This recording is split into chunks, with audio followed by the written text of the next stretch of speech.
Night at 9 p.m. and time for Sex Talk with the Siegel brothers. Dr. Ricky Siegel is a certified sex therapist, educator, and supervisor, and his brother Larry Siegel is a clinical sexologist and certified sexuality educator. The Siegel brothers are here to answer all your questions about sex and sexuality, but we're unsure who to ask, including questions you didn't even know you had. They will also welcome guests from around the globe to talk about a wide variety of topics and issues within the fascinating world of sexuality. Thank you for joining us, and welcome to Sex Talk. Good evening, and welcome to Sex Talk with the Siegel brothers. My name is Dr. Richard Siegel. I'm a certified sex therapist. And I'm Larry Siegel, a clinical sexologist and certified sexuality educator. And still, my awesome big brother.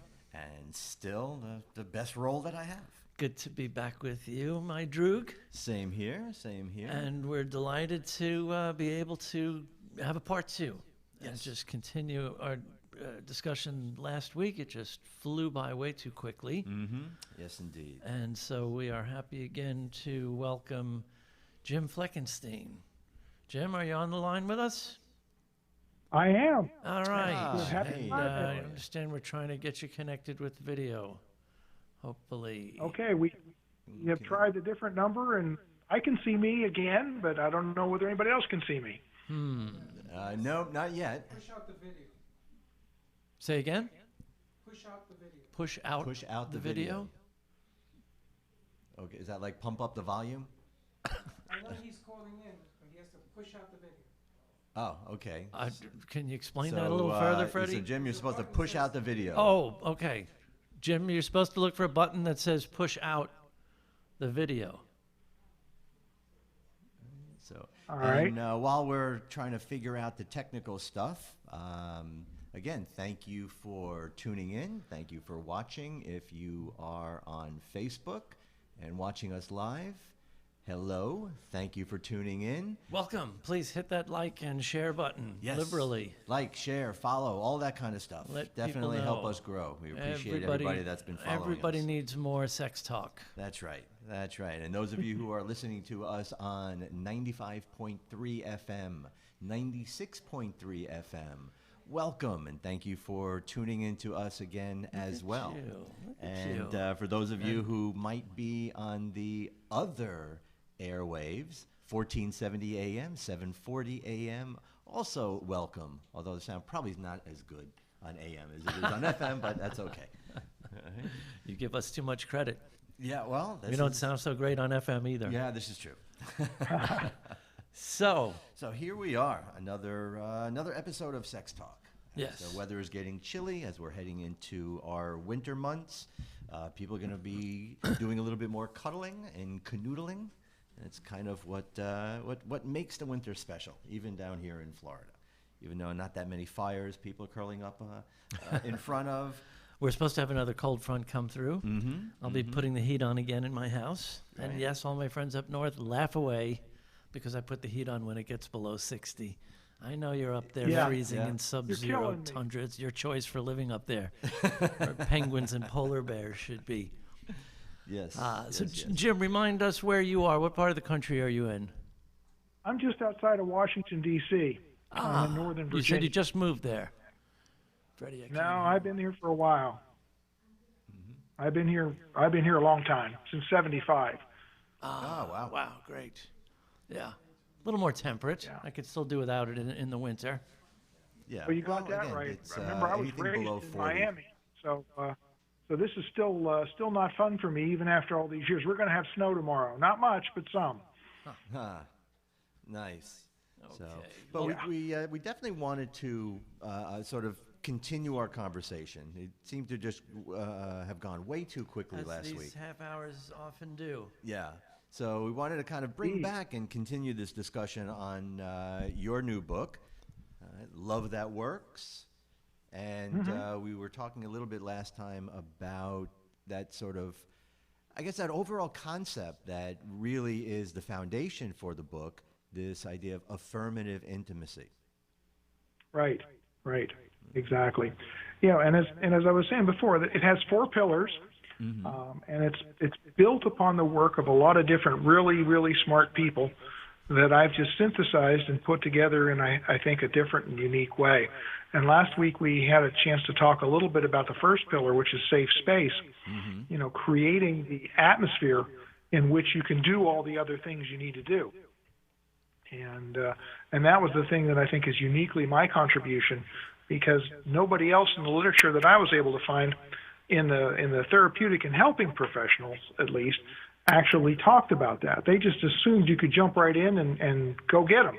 Right. And I found that to be a real mistake in the people that I've worked with, and especially when they're not in the presence of a counselor, coach, or therapist. They need the skills to be able to do that at home without a mediator present. Right. Absolutely. Right. And I'm not repeating this just because it's good radio, but I am truly amazed, and I want to repeat what we talked about last week, that your area of expertise has historically been in working with folks who identify as kinky or polyamorous, and a lot of these lessons for, shall we say, more vanilla folks come from that work. Is that right?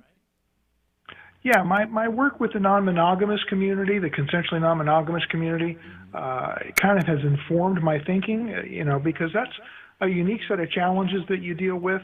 My work with the kink community was a lot less, except where there was overlap. I was involved with it, but it's much smaller aspect of what I do. But the principles are the same, and it occurred to me about 5 years ago that these same skill sets would work in any type of relationship. And so, it's like, well, let's try to codify this and create an approach, and that's what created affirmative intimacy. It's like, yeah, these skills that work in unconventional relationships will work just as well or even better in a traditional relationship with all the social support that offers. Indeed. And we've long supported the idea that vanilla folks have a lot to learn from less traditional, in terms of the communication you talk about, absolutely. The way of navigating safety and safe spaces for sex to happen, and a way of throwing out these ridiculous old rule books that have never been written down in the first place. Well, exactly. There's so much that's taken for granted because it is socially embedded, but it isn't always necessarily right for people. Right. It doesn't necessarily work. That's why we have a 50% divorce rate. And a lot of people in existing relationships are still very, very unhappy and unfulfilled. Absolutely. And so there's got to be a smarter, better way to do this. Yes, indeed. And as using that as a segue, I think when we look at, on the one hand, it seems relationships should be pretty simple. Yet on the other hand, they're incredibly difficult. And I think part of that is that people do get lost in a lot of these supposed tos. They get lost in these ridiculous rules that we think we're supposed to be following. We get lost oftentimes in these romantic tropes that are just, I think, in a lot of ways, relative to relationships, way more dangerous than anything anybody can really do. Right? And sort of on that note, another one of your pillars, especially looking at that differentiation of self. I think this idea of being separate people, of being two whole entities who I've always described as don't need to be together, but choose to be together, and can be perfectly fine without each other. They just don't want to be without each other. But you have to have that wholeness. So, and I think, when we look back at that romantic ideal, even going back into biblical stuff, like one of the Psalms, I believe, was something along the lines of, I am my beloved is me. Right? Now, one of the things that I liked in your book, Jim, as well, is this idea of the differentiating between the two people, which to me is an idea of being connected but not being enmeshed. Exactly. Right? Yeah. I mean, that's, Murray Bowen figured that out in family systems therapy back in the 40s and 50s. And a really bright guy by the name of David Snarch figured it out in terms of applying it to couples relationships in the 80s and 90s. And I think it is absolutely central because we, again, live in a society that prescribes unhealthy ways of being entangled and enmeshed in a relationship and calls that the right way. And it's not the right way. It's not even a particularly good way. Yeah. But nevertheless, that's what we're supposed to do. And what happens is we bring into our adult relationships many of the bad habits we learned as children in our family of origin. That was Bowen's discovery, that these things happen. You occupy a place in a family of origin, and then you carry all those bad behaviors from being the middle child or the youngest child or the oldest child in a family system. You carry that into your intimate relationships as an adult, and it often doesn't serve you very well. And so you find somebody who's at about the same level you are, and between the two of you, it's like a three-legged race. You tie yourselves together, try to get across the finish line of life, holding each other up. And instead, you just don't grow. You get entangled in ways that are distinctly unhelpful and unhealthy. Absolutely. You know, my favorite visual for a healthy relationship has always been, especially compared to those horrible necklaces that people wear, like that, the broken the two halves. You know, I just tell people, think about magician's rings, right? How they're, you know, whole and intact and can come together like magic and be as strong as links in a chain, but if separate, are still whole and intact. Exactly. Not and strong. Not you complete me. You're the air that I breathe. Right. All that Hallmark card crap, relationship stuff. Well, I think that also leads to, and I think you talk about this as well, Jim, that leads to, first of all, this kind of emotional blackmail and this unrealistic expectation of what knowing our partner really is. Now, the emotional blackmail part, and if I remember correctly, did you actually refer to this as one of the most destructive things somebody can say in a relationship? That sort of, if you love me, you will fill in the blank. Yes. Yes. That is, you hear those words, you better run for the exit. Amen. That's like fire in a crowded theater. Yeah. And yet we do it, we default to it, and it is emotional blackmail. It's terrible.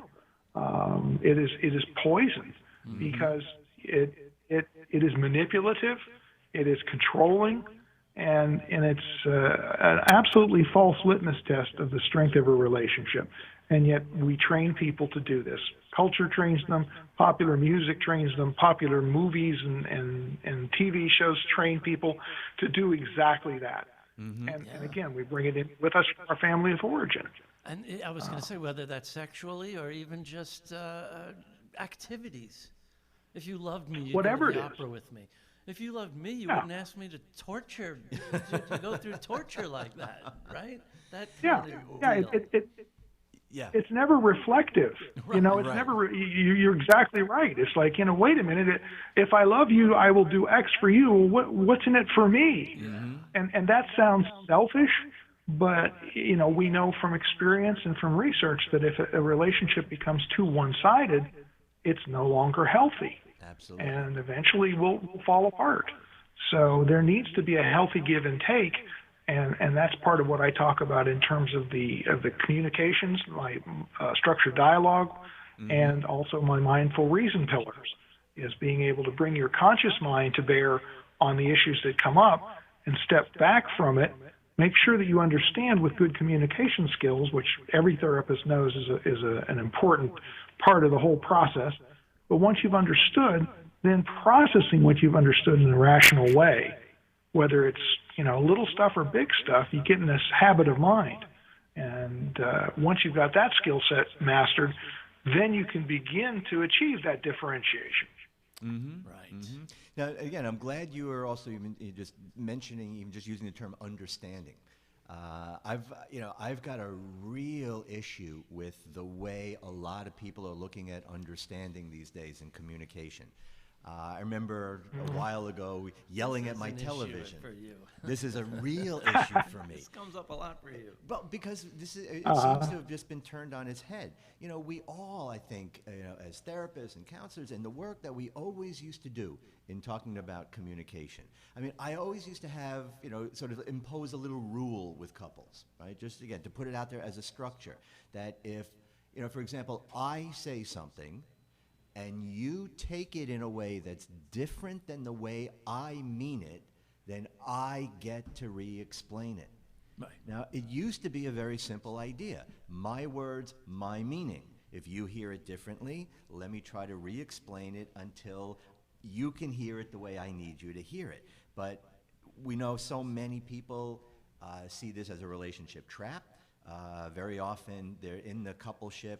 The one person will say, no, that's not what I meant. Let me re-explain it, only to be met with resistance. Say, no, you're just trying to get out of it now. They're already angry. That's right, because I don't care what you meant. This is what I heard. This is what I heard. And we are at a time right now where it seems that, and what drove me crazy was Nancy Pelosi saying it was something relative to Joe Biden touching somebody's hair.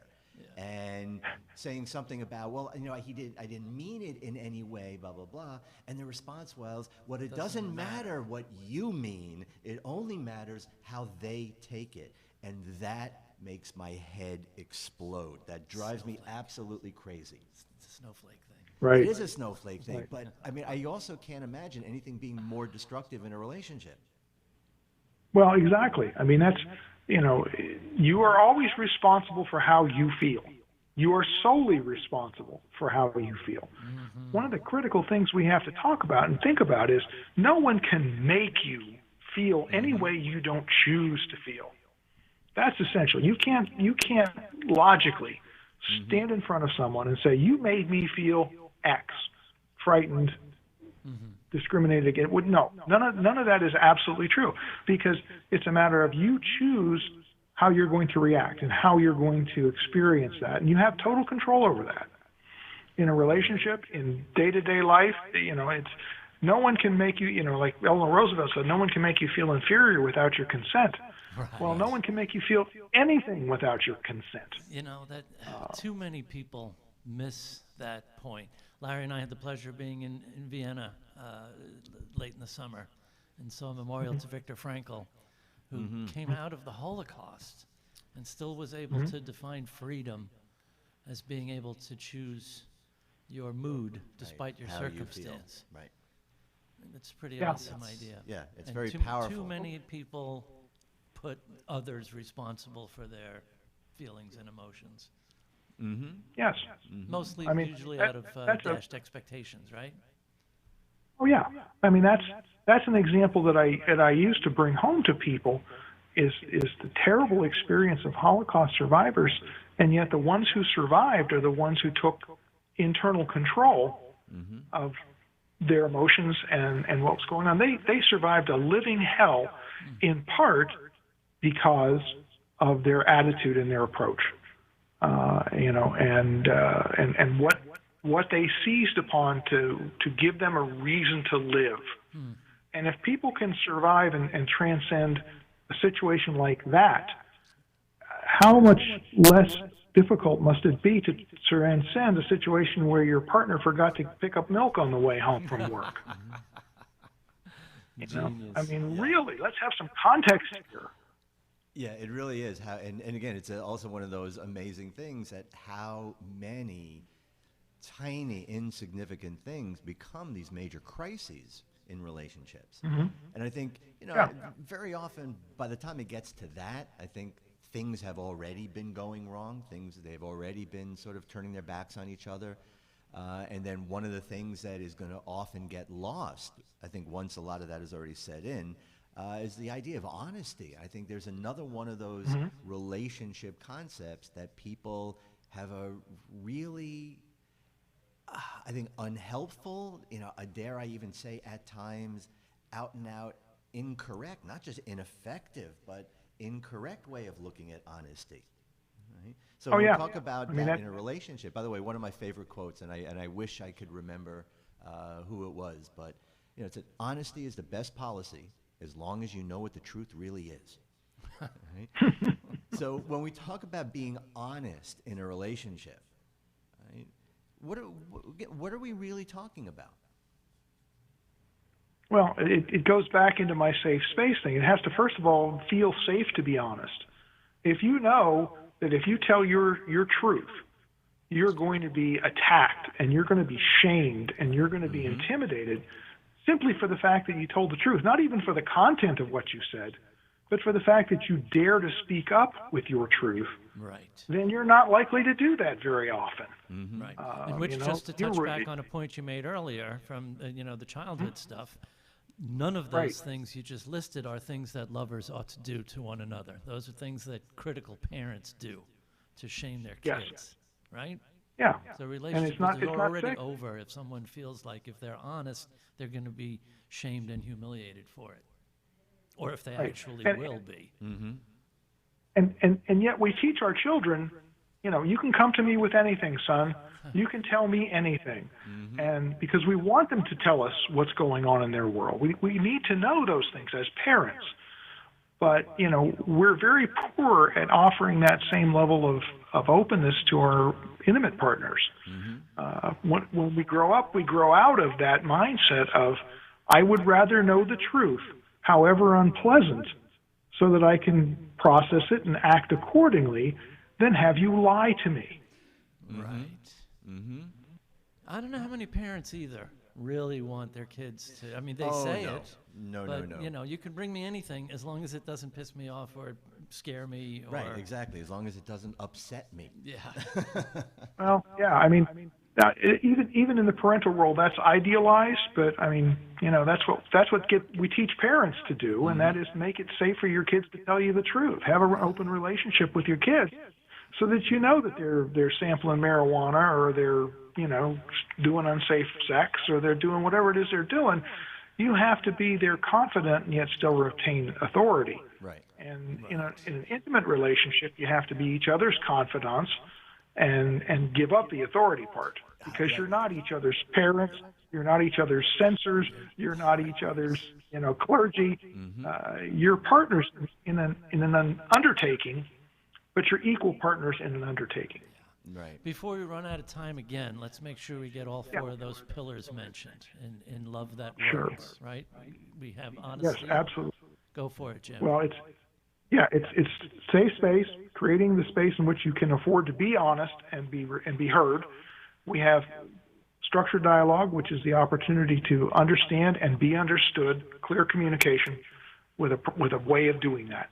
Mindful reason, which is once you've understood what's going on, applying your rational faculties to processing that, and then that in turn leads to differentiation of self, the fourth pillar, which is the ability to be an individual, be a whole individual who is in a relationship and doesn't depend on the relationship to exist or to have emotional and mental balance. Absolutely. Well, those are the big four. Yeah. And again, that brilliant wisdom, Q-tip, quit taking it personally. Yes. That's essential nugget. But that's really powerful as well. That idea how people often take so much personally, which has to have an impact, if not make honesty a casualty, an out-and-out casualty of the relationship. When the partner is taking everything personally, even if it is the one partner saying, you know what, I don't want to have sex tonight. Right? Now, how do we help that partner understand that that's strictly about the other? They don't want to do it, and not go right to that default place of, well, you don't want to have sex with me. Right. Yeah, because I'm deficient in some way. Then all the bad fill in the blank stuff in your mind starts happening, and it's like, no, it's not all about you. It's not always about you. Right. And that's an important takeaway, is that it's not always about you. It could very well be about a lot of different things, and that's perfectly fine that it be about those things, and stop taking it personally. Parting words, Jim. You can learn more about this. You can get the book. It's ltwthebook.com, and I hope you will go and take a look and find it useful. We have and the I graphic really appreciate up the of chance book. to be here Love with you that guys. Works. And I'm sorry we Yeah, couldn't love that we work. couldn't get your handsome visage on screen with us. We'll work these bugs out soon enough. But we're really grateful to you for joining us once again. Happy to do it. Happy to do it, guys. I appreciate And it. hopefully we'll see you at the ASAC conference in Palm Springs. Well, there's a chance. We'll see what happens. Very good. Indeed. If not, we'll see you on the listserv. Yeah, You got it. Thank you. Yeah, thanks so much. Really Again, the book appreciate is you Love coming back. That Works. And the author is 38 awesome hacks for amazing relationships. Excellent. Thanks again for joining us. So, and I suspect welcome. Freddie's going to start to play the music any moment. So as we are getting ready to say our goodbyes, want to thank everybody else out there for tuning in and watching. Again, hit that like, hit that follow. Let's keep this going. And, you know, it's an ongoing thing. You know, relationships, as we mentioned before, they don't just happen. Good relationships especially. Sometimes people may get lucky, but you know what? Luck always runs out. You've got to put the work into it. You've got to make it happen. Inertia, by definition, runs out of energy. There has to be more energy put into something to keep it alive. There you go. All right. And on that Thanks, note, my brother, and thank you again for joining us. We'll be here next Friday and every Friday for Sex Talk with the Siegel Brothers. Have a great night, great week, great weekend, great whatever you do.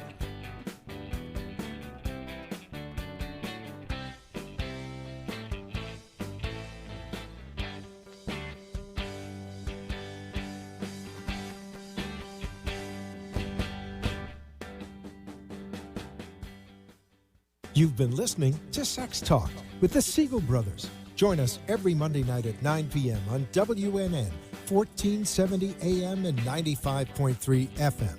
Or watch live streaming video at AMP2 TV Productions on Facebook, or look for the shows on YouTube. Thanks for tuning in, and we hope you'll join us again next week. The opinions expressed on the preceding sponsored program were strictly those of its hosts, guests, and callers, and not necessarily